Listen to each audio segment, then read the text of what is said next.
Муну көрүп аткан ар бир окурман өзүнүн тагдырын кайсы жерде жашоодо орду каерде экенин билиш үчүн предназначениясы, бул жашоодо кантип кызмат кылам, кайсыл сферадамын мен, эмне кызмат кылышым керек, кайсыл жакта менин талантым деп билгиси келсе, ушул азыр мен кошкондой өзүнүн туулган күнүн, айын, жылын ар бир санды өзүнчө бири-бирине кошуп чыгат.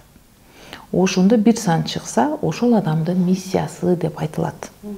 Миссия деген сөз айда анын турмушта орду, анын таланты кайсыл жактан күчтүү болот, өзүнү өнүктүрөт. Турмушта көп адам өз ордун таппай жүрөт. Предназначениясын башка жактан издейт. Өмүр бою кыйналып, өз ордун таппай жүргөн адамдар көп. А эгерде азыр миссияны жөнүндө айтабыз, ушул жерден көргөн адам өзүн кайсы багыттан издешти билип калат да, өзүнүн орду каерде. 33-кө чейинки каалоосун өткөндө айтылгандарды көрүшсүн, акыл саны, эмнени каалап атат, эмне үчүн ал ушинтип жүрөт. Ал эми 33-төн кийинки миссия жөнүндө угуп, азыр ар бир адам өзүн каяктан издешти, эмне кыймылдап атат, эмне себептен ошону жасап атканын түшүнөт. Бул миссия деле баягы туулган айда, туулган күндө эле 1-ден 9-га чейин бөлүнөт да? Ооба, 33-төн кийин ол ар кимге келет. Акыл саны ар түрдүү болот. Мисалы, акыл саны 1 болуп, миссия 1. Акыл саны 2 болуп, миссия 1. Акыл саны 3, миссия 1 болуп чыгат да. Ошон үчүн бири-биринен айырмаланат. 33-кө келгенден кийин эми деген алат алам. Болду эми, жаштын тилегин Кудайым берет деп бердим. Бүттү убакыт. Жаштын тилегин бере бербейт эми 33-төн кийин.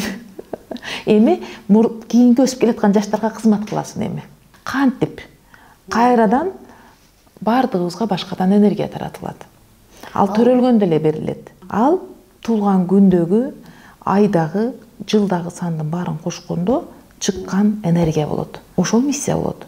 Мисалы үчүн Чыңгыз Айтматовдун төрөлгөн жылын мисал келтирип кетели, элдерге түшүнүктүү болуш үчүнчү.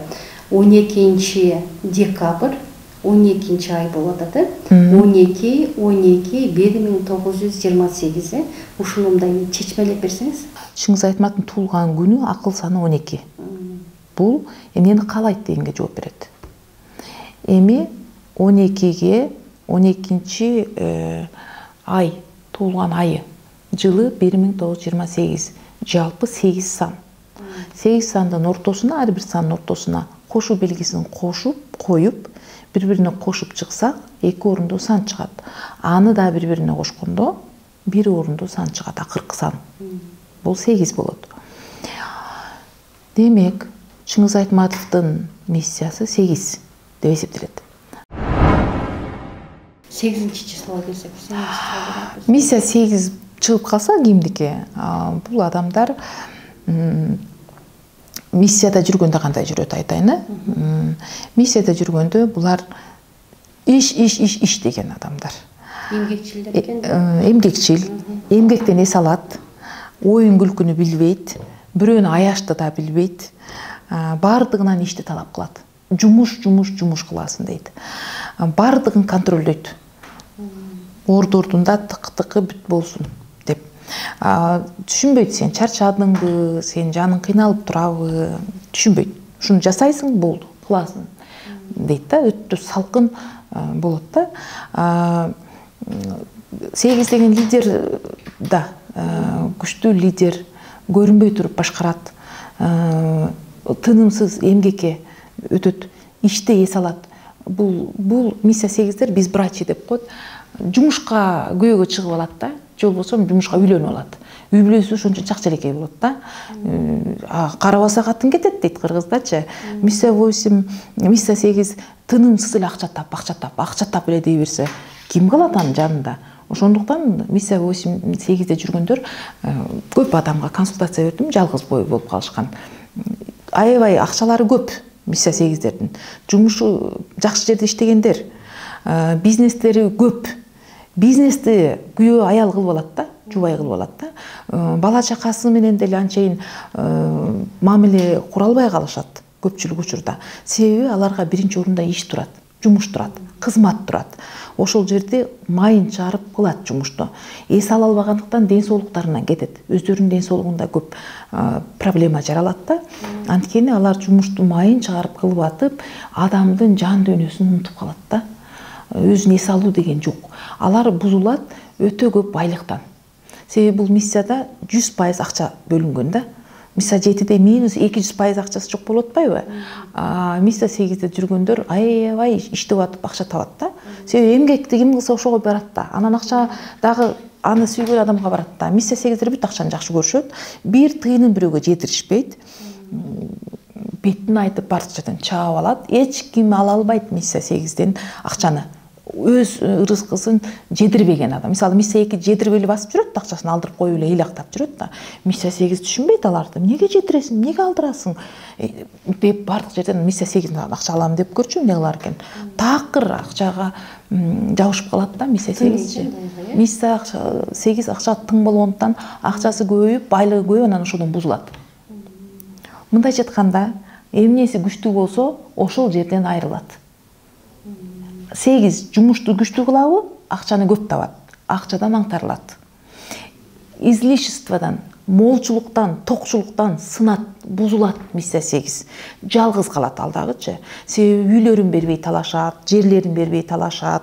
Миссия 8-дин аң сезими үйгө, жерге сайылып калат дагы, үйдү, жерден жерди көп алып эле ошолорду кайтарам деп, үй бүлө бар жок адамдын жан дүйнөсү экинчи планга жылып кетет да. А булар болсо ошо миссия 8-ден чыгыш керек. Чыгканда кандай өзгөрөт, ал кайсы энергияга өтүш керек, ошонун баары сүт-сайда айтылган. Алар мудрый болуш керек. Алар чыгармачылык менен алектене турган адам. Мисалы миссия 8 Чыңгыз Айтматов. Миссия 8-ден чыкканда дүйнөнүн артынан, акчанын артынан кетпегенде миссия 8 бул дүйнөдө руханий жактан өлбөс, өчпөс баалуулук калтырганы келген адамдар. Чыңгыз Айтматов калтырган үчүн анын энергиясы Европа, бүт ааламга жеткендиктен каяка барсаң бизден бир эле Чыңгыз Айтматов таанышат Кыргызстандан. Туурабы? Ал байлыктын артынан сайылган жок, бийликтин артынан сайылган жок. 8 дагы байлык бийлик дейт да. Ал тегиле такт алган жок. Туурабы? Чыңгыз Айтматовдун үй музейине чейин барып көрүп келдим мен. Канча сыйлыктарын ар бир бөлмөсүнө кандай эмнеден чай ичкен, кайсы жерде отурган, Чыңгыз Айтматовдун бассейнинде отуруп, Асыл Молдохматова уюштурган Айтматовдун юбилейинде Жамиляны көрүп келдим мен. Ошондо таң калдым. Болбосом Чыңгыз Айтматовдун достору аябай көп эле. Бүт президенттер Чыңгыз Айтматовду угат. Бир үчтү гана угат да. Бирлер президенттер болот да. Акыл саны. Чыңгыз Айтматовдун акылы ушунчо көп болгон. Миссия 8 болгондо ал бийликти деле алып кое алмак. Бийлик жагына кетсе деле, байлык жагына кетсе деле бүтүндөй байлыкты алып коймок. Дүйнөдөчү.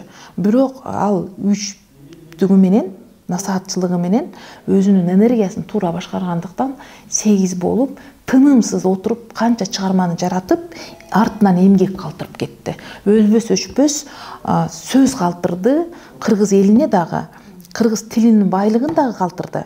Өзүнө дагы ат жаратып кетти. 3 деген өзүнө өлбөс өчпөс ат калтыргысы келе берет да, акыл саны. Ошону эмгекке жасады да, өзүнүн ордунда эмгектенди, жаратты. Чубак ажы дагы 3-8 болот, Чыңгыз Айтматовда эле программалары. 3 насаатчы өз ордунда, YouTube'да бүт Чубак ажынын сөздөрү бары калды. Тынымсыз эмгектенип, китеп окуп, исламды казып, ошону элге жөнөкөй, күлкү, юмор менен түшүндүргөндүктөн калды. Өлбөс өчпөс илими калды, аты калды. Программасында жасап кетти. Ким болсо дагы программадан чыга албайт. Алла Таалам айткандай, өнүк алса ушундай 8дер чыгармачылыкка ойт дагы чыгармалар калат артында. Өнүк албаса дүнүйө калат, дүнүйө менен талашып, бала чакасы мушташып жатып калат. Сондурбайм.